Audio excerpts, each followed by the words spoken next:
L'écho pour tous, présenté par Mehdi Littin. Madame, monsieur, bonjour et bonne crise. Alors, à la télé, c'est super chouette parce que c'est spectacle. Parce que, à la télé, on dit que s'il y a crise, c'est parce que l'État crée plein de taxes et que les gens, nom de Dieu, en veulent plus des taxes. Mais à la télé, on nous explique pas vraiment pourquoi. Au fond, il y a autant de projets de taxes et on nous explique pas vraiment si l'État pourrait faire autrement que de créer de nouvelles taxes. Mais maudit con, comment j'ai pu faire un gamin qu'a pu faire un autre gamin aussi maudit bourrique que ça?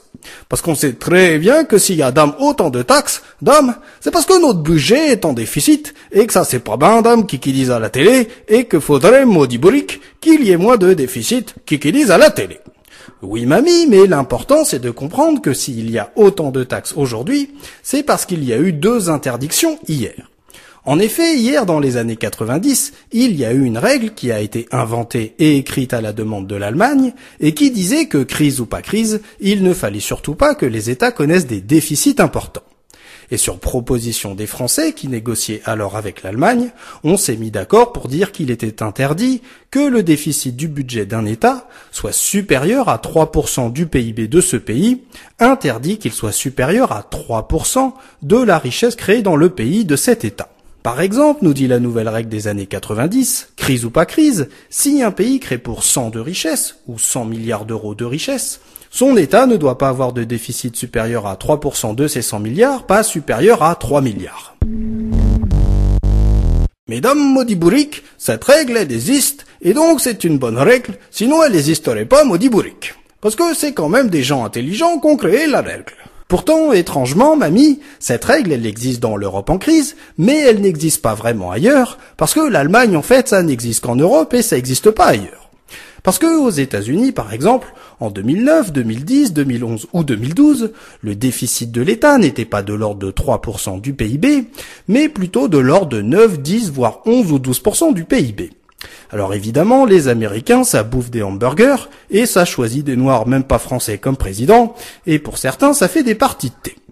D'un autre côté, chez ces gens bizarres, l'activité économique des entreprises est repartie, le chômage a baissé, et notamment parce que l'État a dépensé beaucoup plus d'argent qu'il n'en a reçu pendant la crise, conformément aux théories keynésiennes. Et c'est pas tout, mamie, chez ces bouffeurs de hamburgers qui ont une société en métissage constant, donc impur, donc inférieur, c'est bien connu, quand il y a une crise et que l'État a besoin d'argent, on va pas demander aux éleveurs de porcs bretons une écotaxe pour réparer les routes, ou une taxe sur la fiscalité qui va toucher le portefeuille, le cœur, l'âme, le génie des sociétés démocratiques, qui va toucher la classe moyenne. Non, aux States, là où il y a un noir même pas français président, il n'est pas interdit, contrairement à ce qui se passe en Europe, de demander à la Banque centrale de bien vouloir prêter de l'argent à l'État, soit directement quand c'est vraiment la grosse crise, soit indirectement. Du coup, aux États-Unis, comme il n'est pas interdit que la Banque centrale finance l'État indirectement et parfois directement, l'État peut emprunter beaucoup, pas cher, et contrairement à ce qui se passe en Europe, il ne s'en prive pas. Et avec cet argent pas cher, il s'endette, mais il sait très bien que sa banque centrale l'aidera tout le temps, et qu'elle sera toujours là en cas de gros coup dur. Du coup, la prochaine fois que vous verrez des Bretons dans la rue, demandez-vous si le problème le plus grave, c'est que l'État demande au peuple au chômage, donc en crise, toujours plus d'argent sous forme de taxes, ou si le problème, ça ne serait pas plus fondamentalement que l'État accepte de limiter ses déficits à 3% du PIB, et qu'il accepte en plus de ne pas demander à la Banque Centrale Européenne, la BCE, qu'elle lui prête plus d'argent. L'écho pour tous, une chronique écrite et présentée par Mehdi Littin sur Marmite FM 88.4.